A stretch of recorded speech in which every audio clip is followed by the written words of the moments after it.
नमस्कार। इतिहास में ना कुछ कहानियां सिर्फ कहानियां नहीं होती, वो तो एक पूरे युग का आईना होती हैं। और आज हम एक ऐसी ही बहुत पुरानी कथा में उतरने वाले हैं। एक ऐसे जीव की कहानी जिसने कहते हैं दुनिया का पूरा संतुलन ही हिला के रख दिया था। तो चलिए शुरू करते हैं। सोचिए, ये जो शब्द हैं ये किसी आम जानवर के लिए नहीं कहे गए हैं। नहीं, ये बात हो रही है एक ऐसे वजूद की जिसका पैदा होना ही अपने आप में एक प्रलय था। आखिर कौन था वो? उसका नाम काल भेड़िया। एक ऐसा नाम जो सोचिए लाखों सालों तक पूरे के पूरे मध्य भारत में एक डर की तरह दौड़ता रहा।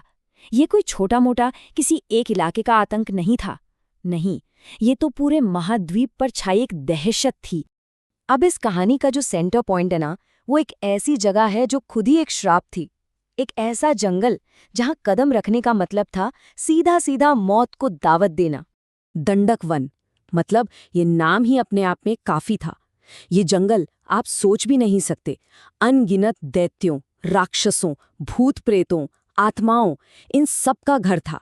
यहाँ का आलम ये था कि हर पेड़ के पीछे खतरा था और हर साए में मौत छुपी हुई थी। लेकिन इस जंगल में एक अजीब सी बात थी, एक विरोधाभास था। जो खुद डर का दूसरा नाम थे ना, वो भी किसी से डरते थे। यहाँ के जितने भी खूंखार भयानक जीव थे, वो सब सिर्फ एक दहाड़ सुनकर कांप जाते थे।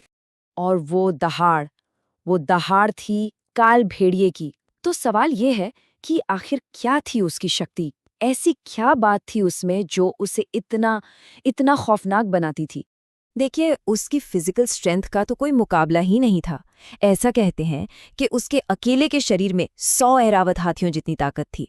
और ये भी ध्यान रहे, ऐरावत कोई मामूली हाथी नहीं, वो तो देवराज इंद्र का दिव्य वाहन है। सोचिए जरा। पर ये जो शारीरिक ताकत थी ना, ये तो कुछ भी नहीं थी उसकी असली पावर के सामने। और वो असली पावर थी समय पर उसका कंट्रोल। मतलब वो अतीत में जा सकता था और भविष्य को देखकर उसे अपनी मर्जी से बदल भी सकता था। वो सिर्फ एक भेड़िया नहीं था, वो तो खुद साक्षात काल था। और इतनी बड़ी, इतनी असीम शक्ति का इस्तेमाल वो सिर्फ और सिर्फ विनाश के लिए करता था। हर पूर्णिमा की रात को वो सैकड़ों ऋषि मुनियों और ब्राह्मणों को मार डालता था। वो श्रापित जंगल तो था ही, पर ये उस श्रापित जंगल का सबसे बड़ा श्राप था। लेकिन कहते हैं ना, आतंक का हर दौर एक दिन खत्म होता ही है। और काल भेड़िए के लिए वो दिन एक भविष्यवाणी के साथ शुरू हुआ। एक रात अचानक सब कुछ बदल गया। हुआ यूं कि उसी दंडक वन के पास से कुछ ऋषि मुनि गुजर रहे थे और तभी काल भेड़िए ने उन पर हमला कर दिया। पलक झपकते ही उसने उन सभी का सिर धड़ से अलग कर दिया। देखिए, उसके लिए तो ये एक आम रात थी, एक और शिकार। लेकिन यही उसकी सबसे बड़ी भूल साबित होने वाली थी।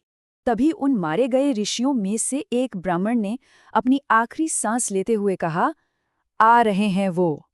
अब अहंकार में डूबा भेड़िया उसने पूछा, कौन आ रहा है? उसे पूरा यकीन था कि अरे उसे चुनौती देने वाला तो कोई पैदा ही नहीं हुआ है। और फिर उस ब्राह्मण ने वो भविष्यवाणी की जिसने पूरा इतिहास ही बदल कर रख दिया। उन्होंने कहा, जिसके धनुष की टंकार से पूरा ब्रह्मांड गूंज उठता है, जो खुद धर्म का साक्षात स्वरूप है, वो तेरा सर्वनाश करने के लिए तेरे ही साम्राज्य में आ रहा है।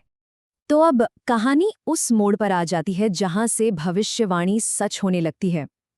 धर्म का आगमन तो होता है, पर वैसे नहीं जैसे किसी ने सोचा होगा। न कोई बड़ी सेना थी, न कोई दिव्य अस्त्र शस्त्र।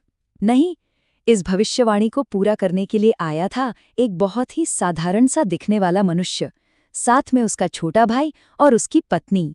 और सोचिए, ठीक उसी पल, जिस पल वो ब्राह्मण अपनी आखिरी सांस ले रहा था, ठीक उसी वक्त उन तीनों ने उसी दंडक वन में अपना पहला कदम रखा था। किस्मत ने अपना खेल शुरू कर दिया था। तो आखिर में एक बहुत बड़ा सवाल खड़ा होता है।